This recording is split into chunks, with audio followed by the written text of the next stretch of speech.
इस वीडियो में मैंने आपको वांडा विजन का एपिसोड 3 हिंदी में एक्सप्लेन किया है। अगर आप इस पूरे शो को देखना चाहते हैं तो डिस्क्रिप्शन में दिए हुए लिंक से आप डिज्नी प्लस हॉटस्टार के प्रीमियम सब्सक्रिप्शन से इस पूरे शो को इंग्लिश में देख सकते हैं। इस एपिसोड में सब कुछ रंगों से भरा हुआ है और पूरी दुनिया रंगीन हो चुकी है। यहाँ तक वांडा विजन का सिटकॉम जो 50 और 60 के दशक से शुरू हुआ था, अब वो 70 और 80 के दशक तक पहुँच चुका है। शो की शुरुआत में हमें एक इंट्रो देखने को मिलता है जिसमें वांडा और विजन दोनों ही हैं। वांडा प्रेग्नेंट है और विजन उसके घर के कामों में मदद कर रहा है और साथ ही इसमें हमें उनके ऑफिस वर्कर्स और पड़ोसी भी देखने को मिलते हैं। एपिसोड 3 की शुरुआत में ही वांडा और विजन के घर का दृश्य दिखाया जाता है जहां पर वांडा प्रेग्नेंट है और उसे एक डॉक्टर चेक कर रहे हैं। देखने के बाद वो विजन और वांडा को प्रेगनेंसी की डिटेल्स और प्रिकॉशंस बताते हैं। ये दोनों बहुत अजीब तरीके से रिएक्ट करते हैं और बातों ही बातों में विजन डॉक्टर से पूछता है क्या कोई लेडीज 12 घंटे में प्रेग्नेंट हो सकती है, क्योंकि पिछली रात को ही वांडा का पेट थोड़ा बढ़ना शुरू हुआ था और अब वो इतना बढ़ चुका था।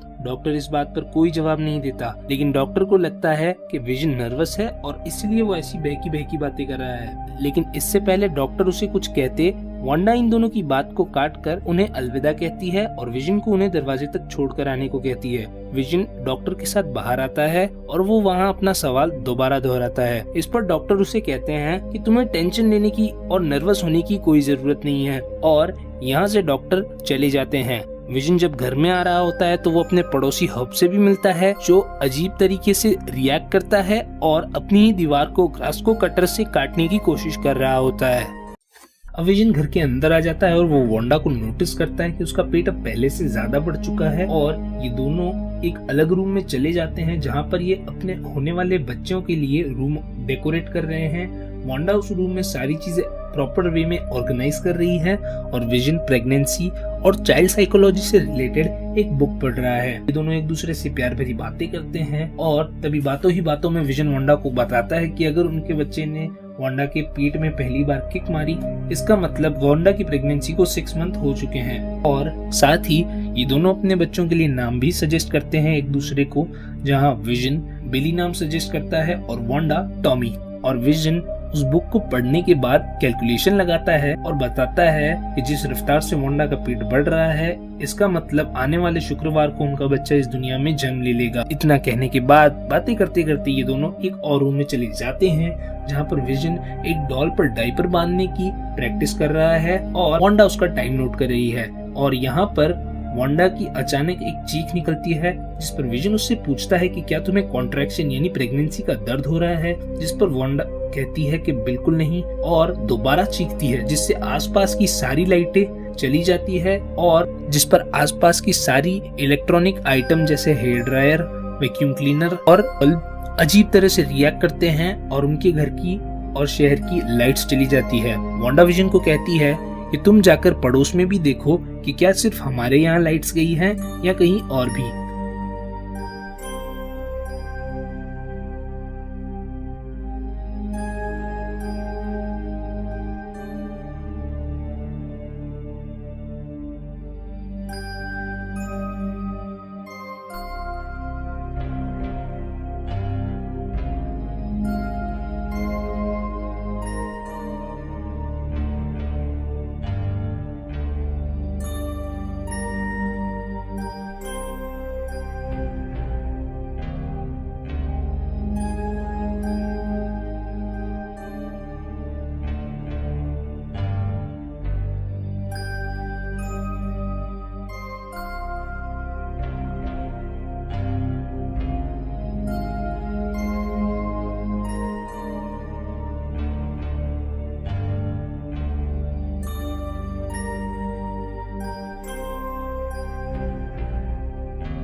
विजन बाहर देखकर आता है कि सबकी लाइट्स जा चुकी है। विजन घर के अंदर आने पर सोच में पड़ा होता है। वांडा उससे पूछती है कि क्या लाइट्स जाने में मेरा फॉल्ट है, और विजन कुछ सोच में पड़ा ही होता है। तभी वो वांडा से पूछता है मिस्टर और मिसेस हार्ट के बारे में, और वो सब जो इतने दिनों से चल रहा है उसके बारे में विजन को कोई आइडिया नहीं है कि अचानक विजन उसी पोजीशन में चला जाता है जहाँ से वो घर के अंदर आया था। ठीक ऐसा ही हमने एपिसोड 2 के एंड में भी देखा था, जहाँ पर वांडा ने अपनी हकीकत को बदलने के लिए सब कुछ रिवाइंड किया था। यानी मतलब साफ है, वांडा को अगर कोई भी उसकी हकीकत याद दिलाने की कोशिश करेगा तो वो अपनी हकीकत को न मानकर सब कुछ बदल देगी। और विजन और वांडा दोबारा एक दूसरे के पास आकर प्यार भरी बातें करते हैं, और अचानक इन दोनों के घर में रेनफॉल होना शुरू हो जाता है।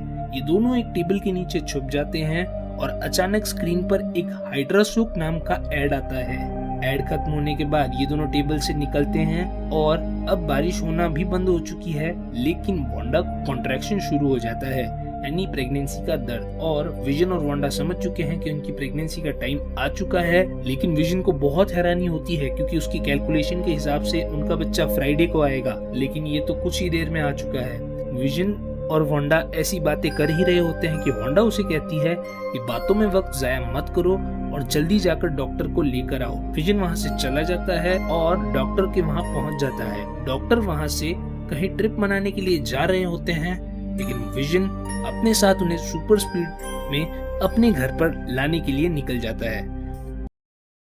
विजन के घर से चले जाने के बाद वांडा का कॉन्ट्रैक्शन धीरे धीरे बढ़ता चला जाता है, और वहाँ पर उनकी डोरबेल रिंग होती है। वांडा को लगता है विजन डॉक्टर को लेकर आ गया, पर दरवाजे पर जेडलीन होती है, और उसे वहाँ देखकर वांडा जल्द से जल्द अपना एक बड़ा सा कोट पहन लेती है, क्योंकि वो अपनी प्रेगनेंसी की बात विजन और डॉक्टर के अलावा किसी को नहीं बताना चाहती। दरअसल जेडलीन वहाँ पर उससे एक बकेट उधार मांगने आई है, क्योंकि उसके हिसाब से उसके घर पर कुछ पाइप्स लीक हो रहे हैं। वांडा किचन में जाकर बकेट ढूंढती है, लेकिन उसका दर्द धीरे धीरे बढ़ता जाता है, और जैसे जैसे उसकी चीखें बढ़ती है उसके शरीर पर ढका हुआ कोट भी बदलता है, और वहाँ पर सारी चीजें दोबारा अजीब से रिएक्ट करती है, जैसी लाइट जाने पर कर रही थी।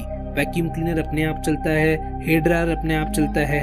किसी तरह अपने आप जेडलीन वहाँ पर एक बकेट ढूंढकर वहाँ से जाने लगती है, पर वहाँ पर एक अजीब सा पक्षी यानी कि एक स्ट्रोक आ जाता है, और वांडा जेडलीन को रोक लेती है ताकि उसे उसकी प्रेगनेंसी और स्ट्रोक के बारे में पता न चले। वांडा बार बार उस स्ट्रोक को गायब करने की भी कोशिश करती है, लेकिन स्ट्रोक पर वांडा के मैजिक का कोई असर नहीं होता, और उसका कॉन्ट्रैक्शन अब बहुत ज्यादा बढ़ चुका है, और अचानक घर की सारी चीजें काम करना अजीब ढंग से शुरू कर देती है। और जेडलीन अब समझ चुकी है कि वांडा प्रेग्नेंट है, और किसी तरह वो वांडा की डिलीवरी करवाती है, और वांडा को एक बेटा होता है। अब यहाँ पर विजन और डॉक्टर भी आ चुके हैं। जेडलीन और डॉक्टर वहाँ से चले जाते हैं। वांडा और विजन अपने बच्चे का नाम टॉमी रखते हैं। तभी वांडा एक और बार चीखती है, मतलब उसका एक नहीं बल्कि 2 बच्चे हुए हैं। और अब हमें दिखाया जाता है कि वांडा और विजन के 2 बच्चे हुए हैं, और बड़े बेटे का नाम टॉमी और छोटे बेटे का नाम इन्होंने बिली रखा है। अब विजन डॉक्टर को बाहर छोड़ने चला जाता है, और वांडा और जेडलीन एक दूसरे से बातें करने लग जाती हैं। बातों ही बातों में वांडा जेडलीन को बताती है कि उसका भी एक भाई था जिसका नाम पिएत्रो था, लेकिन अचानक जेडलीन कहती है कि लेकिन उसे तो अल्ट्रॉन ने मारा था। यहाँ पर ये लोग एवेंजर्स एज ऑफ अल्ट्रॉन में हुई उस घटना का जिक्र कर रहे हैं, जहाँ पर पिएत्रो हॉकाई को बचाते वक्त अल्ट्रॉन की शिप की बुलेट से मारा गया था। ये बात सिर्फ वांडा को पता थी, और एज ऑफ अल्ट्रॉन के इंसिडेंट की बात सुनते ही वांडा को बहुत ज्यादा गुस्सा आता है, और वो जेडलीन की तरफ देखकर उससे पूछती है कि आखिर तुम हो कौन और तुम यहाँ कैसे आई। दूसरी तरफ विजन डॉक्टर को छोड़कर आ रहा होता है कि इस बार उसे उसका पड़ोसी हब और उसके साथ एग्नेस भी देखने को मिलती है। एग्नेस और हब उसे जेडलीन की हकीकत बताने की कोशिश करते हैं कि उसका न तो वेस्टव्यू में कोई घर है और न ही कोई ऑफिस। विजन को कुछ समझ नहीं आता और उसे बताने की कोशिश कर ही रहा होता है कि एग्नेस उसे रोक लेती है। और अब विजन वांडा के पास आकर पूछता है कि आखिर जेडलीन कहाँ गई। तभी वांडा एक डरावनी स्माइल के साथ कहती है कि वो चली गई। और इसी के साथ यहाँ पर हमें ये देखने को मिलता है जेडलीन उस भ्रमजाल से अचानक बहुत दूर जाकर गिरती है, जहाँ पर बहुत सारी मिलिट्री कैंट और गाड़ियां आकर उसे घेर लेते हैं और वो जेडलिन के पास पहुँचते हैं और अंत होता है एपिसोड 2 का। अब यहाँ से बहुत सारे सवाल खड़े हुए कि इतनी जल्दी किसी के बच्चा कैसे हो सकता है और किस भ्रमजाल में वांडा और विजन फंसे हुए हैं, और आखिर जेडलिन को वांडा ने अपनी हकीकत से बाहर क्यों निकाला था। इन सारे सवालों के जवाब आपको अगले एपिसोड में मिल जाएंगे, जिसका लिंक आपको डिस्क्रिप्शन और हमारे चैनल पर मिल जाएगा। Thanks for watching.